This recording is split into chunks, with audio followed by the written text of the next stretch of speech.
खुद को ऐसा बना लो कि लोग आपके आने का इंतज़ार करें, न कि जाने का। नमस्कार दोस्तों, मैं ज्योतिष आचार्य वासुदेव मिश्रा आपका अपने चैनल मिरेकल ऑफ एस्ट्रोलॉजी में हार्दिक स्वागत करता हूं। दोस्तों, आज का यह ज्योतिष का कार्यक्रम आप लोगों के लिए यानी कि कर्क राशि वालों के लिए बेहद ही ज़्यादा खास और महत्वपूर्ण कार्यक्रम साबित होने वाला है। जी हाँ दोस्तों, आज के इस ज्योतिष के कार्यक्रम में हम आपको आपके साप्ताहिक राशिफल के बारे में बताएंगे।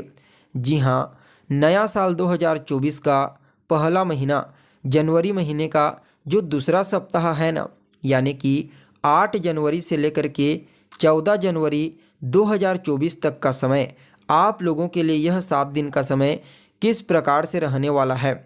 इन 7 दिनों में आपके जीवन में क्या कुछ बड़े परिवर्तन आपको देखने को मिल सकते हैं, किन किन क्षेत्रों में आपको विशेष तौर पर प्रॉफिट की प्राप्ति होने वाली है, तो वहीं किन किन बातों का आपको सावधानी के तहत याद रखना है। वहीं इस सप्ताह को और ज़्यादा बेहतर परिणाम देने वाला बनाने के लिए कौन सा उपाय आपको करना चाहिए, ये सभी जानकारी आज के इस ज्योतिष के कार्यक्रम में आपको बताएंगे। इसलिए कार्यक्रम को बिना मिस किए अंत तक देखने का प्रयास कीजिए। अगर आप भी एक कर्क राशि के जातक हैं तो यह आपकी जिम्मेदारी बनती है, और अगर आप अपनी जन्म कुंडली पर हमसे परामर्श लेना चाहते हैं तो डिस्क्रिप्शन बॉक्स में और वीडियो के अंदर आपको नंबर मिल जाएगा, जहां से आप संपर्क करके बड़ी आसानी के साथ अपनी जन्म कुंडली का विस्तार के साथ विश्लेषण करवा सकते हैं। तो दोस्तों, जैसा कि आप यह बात भली भांति जानते हैं कि जो साप्ताहिक राशिफल होता है उसमें चंद्रमा के गोचर की गणना की जाती है। मूल रूप से ऐसा क्यों होता है? क्योंकि चंद्रमा जो होते हैं वह हमारे मन के कारक ग्रह माने जाते हैं। हम जो कुछ भी सोचते हैं, जो कुछ भी समझते हैं, उसे ही जीवन के हर क्षेत्र में लागू करने का प्रयास करते हैं। इसलिए दैनिक जीवन में जितने भी घटनाएं घटित होती है उसके पीछे कहीं न कहीं चंद्रमा का ही हाथ होता है। इसलिए चंद्रमा की गोचरीय स्थिति का ज्ञान वीकली प्रेडिक्शन के दौरान होना बेहद ही ज़्यादा जरूरी माना जाता है।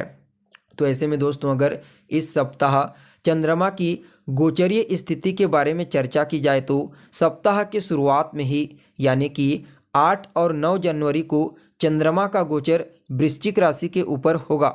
वृश्चिक राशि चंद्रमा की नीच राशि मानी जाती है। परिणाम स्वरूप इस राशि में गोचर करते हुए चंद्रमा कुछ मामलों में कमज़ोर हो जाते हैं। लेकिन यहाँ पर प्लस पॉइंट एक यह होने वाला है कि पहले से ही इस राशि में एक शुभ ग्रह, जी हाँ, शुक्रदेव गोचर कर रहे हैं। फलतः यह शुक्रदेव चंद्रमा की नीचता में काफ़ी हद तक कमी लाएंगे और चंद्रमा की शुभता में वृद्धि कर देंगे। तो वहीं सप्ताह का जो मध्य पड़ाव होगा यानी कि 10 और 11 जनवरी, इन 2 दिनों में चंद्रमा का जो गोचर होगा वह धनु राशि के ऊपर होगा। धनु राशि में पहले से ही 3 ग्रह मंगल, सूर्य और बुध, ये तीनों ग्रह गोचर कर रहे हैं, और जब चंद्रमा वहां पर आ जाएंगे तो इससे चतुर्ग्रह योग का निर्माण होगा और इन चारों के ऊपर देवगुरु बृहस्पति की दृष्टि पड़ेगी।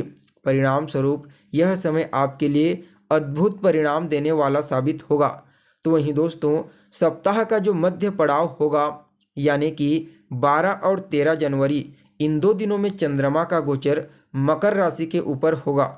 मकर राशि के ऊपर गोचर करते हुए चंद्रमा पर यहाँ पर केतु की पंचम दृष्टि पड़ेगी। परिणाम स्वरूप यह चंद्रमा कुछ मामलों में आपके लिए गलतफहमी उत्पन्न कर सकता है। इसका विशेष तौर पर आपको ध्यान रखना है।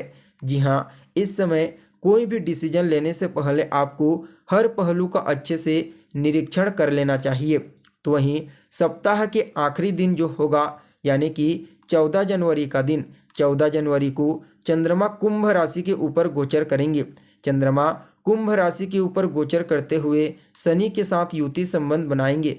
फलतः यह शास्त्र के मुताबिक एक दुर्योग, जिसे विष योग कहा जाता है, यह बनेगा।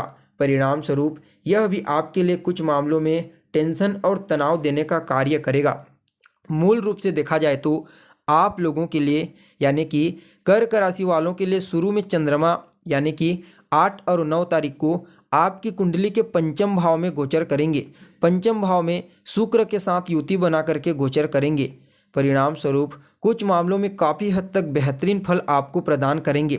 सबसे पहले तो अगर आप किसी के साथ रिलेशनशिप में हैं तो निश्चित तौर पर दोनों की जो बॉन्डिंग है वह और ज़्यादा मजबूत हो जाएगी। अगर किसी बात को लेकर के पुराने समय से कोई गलतफहमी उत्पन्न हो गई थी तो उससे आपको काफ़ी हद तक राहत की प्राप्ति होगी। तो वहीं दोस्तों देखा जाए तो संतान पक्ष को लेकर के आपकी पकड़ मजबूत होगी।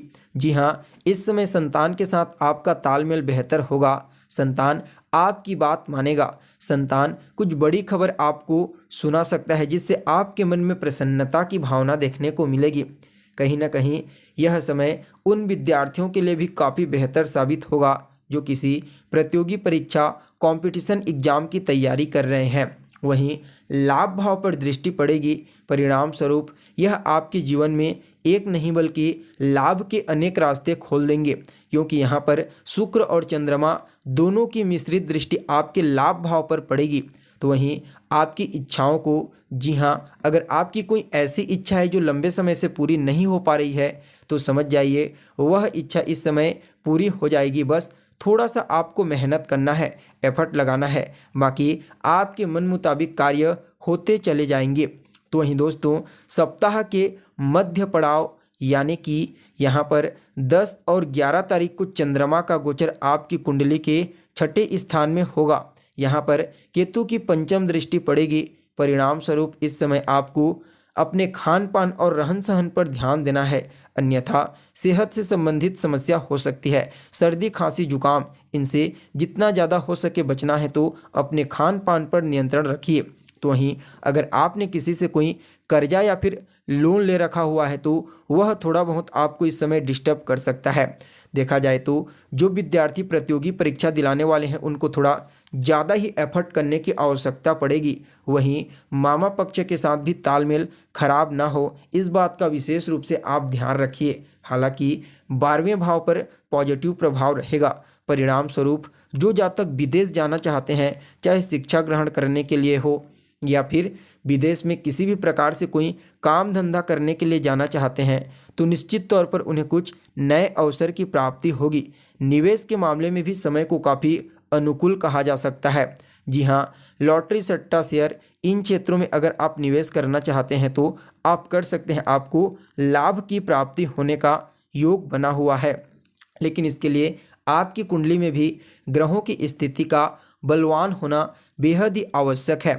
तो वहीं दोस्तों आपके लिए यह समय कुछ दान पुण्य के कार्यों में भी जाएगा। कुछ आपका पैसा जो आपको आने वाले समय में पुण्य के रूप में प्राप्त होगा। तो वहीं दोस्तों सप्ताह के मध्य पड़ाव में यानी कि 12 और 13 तारीख को जो अंतिम पड़ाव का समय होगा उसमें चंद्रमा आपकी कुंडली के सप्तम भाव में गोचर करेंगे। यहाँ पर केतु की दृष्टि से दृष्ट रहेंगे तो थोड़ा सा वैवाहिक जीवन में परेशानी खड़ा कर सकते हैं। पत्नी के साथ या फिर जीवन साथी के साथ कोई भी वैचारिक मतभेद, कोई भी तू मैं यह न हो, इस बात का आपको विशेष तौर पर ख्याल रखना है। जो जातक पार्टनरशिप में बिजनेस व्यापार करते हैं या फिर स्वतंत्र रूप से व्यापार करते हैं, कोई भी फैसला करने से पहले हर परिस्थिति का अच्छे से निरीक्षण करके ही अगर आप फैसला करेंगे तभी आपका वह फैसला आपके अनुरूप होगा, अन्यथा उससे आपको परेशानी हो सकती है। वहीं देखा जाए तो कहीं ना कहीं इस समय आपके डेली इनकम में भी वृद्धि होने का योग बना हुआ है। आपके व्यक्तित्व पर चंद्रमा का प्रभाव पड़ेगा। परिणाम स्वरूप यह आपके व्यक्तित्व को प्रभावशाली बना देगा, आपकी वाणी को प्रभावशाली बना देगा। तो वहीं दोस्तों सप्ताह के आखिरी दिन यानी कि 14 जनवरी को चंद्रमा का गोचर आपकी कुंडली के अष्टम भाव में होगा। शनि के साथ रहेंगे। परिणाम स्वरूप यह मानसिक रूप से आपको थोड़ा अशांत और टेंशन से ग्रसित रखेंगे। हालांकि दूसरे भाव पर इनका प्रभाव रहेगा तो आपकी वाणी हालांकि थोड़ी कठोर तो होगी, लेकिन निश्चित तौर पर बेहद ही ज़्यादा प्रभावशाली रहेगी। इस समय पारिवारिक जीवन में आपसी सामंजस्य स्थापित करना, कोई भी वाद विवाद, लड़ाई झगड़ा यानी कि वैचारिक मतभेद ना हो, इस बात का आपको विशेष तौर पर ख्याल रखना है। बाकी यह सप्ताह आपके लिए सफलता, तरक्की और धन के मामलों में अत्यंत ही श्रेष्ठ साबित होगा। आपको थंबनेल में स्पष्टता के साथ बता दिया गया था कि साल का बड़ा तोहफा आपको मिलने वाला है और वह इसी रूप में आपको प्राप्त होगा। जी हाँ, जो आपके रोग ऋण शत्रु इन क्षेत्रों से आपको बचाव करेगा, परेशानियों से मुक्त करने का तोहफा है। फिर भी इस सप्ताह को और ज़्यादा श्रेष्ठ और अच्छा परिणाम देने वाला बनाने के लिए आपको रोजाना सबसे पहले तो केसर का तिलक लगाना है। उसके पश्चात आपको सोमवार और शनिवार के दिन 1 लोटा जल में 1 चुटकी सफ़ेद तिल और 1 चुटकी काला तिल मिला करके शिवलिंग के ऊपर या फिर भगवान शिव के ऊपर अर्पित करना है। गुरुवार और शुक्रवार के दिन गाय को हरा चारा खिलाना है। बुधवार के दिन गणेश जी के मंदिर में जाकर के उन्हें दूर्वा अर्पित करना है। तो वहीं मंगलवार के दिन हनुमान जी के मंदिर में जाइए, उनका दर्शन कीजिए, उनके मंत्रों का वहाँ पर बैठ कर के जाप कीजिए और उनके चरणों के जो सिंदूर है ना, उसे अपने माथे पर लगाइए। ये छोटे छोटे उपाय करके अपने लिए इस सप्ताह को और ज़्यादा महत्वपूर्ण प्रभावशाली बनाइए। तो दोस्तों, हमें उम्मीद है जानकारी आपको अच्छी लगी होगी। फिर मिलेंगे एक नए और ताज़ा एपिसोड में। तब तक के लिए आप हमें इजाज़त दीजिए। नमस्कार।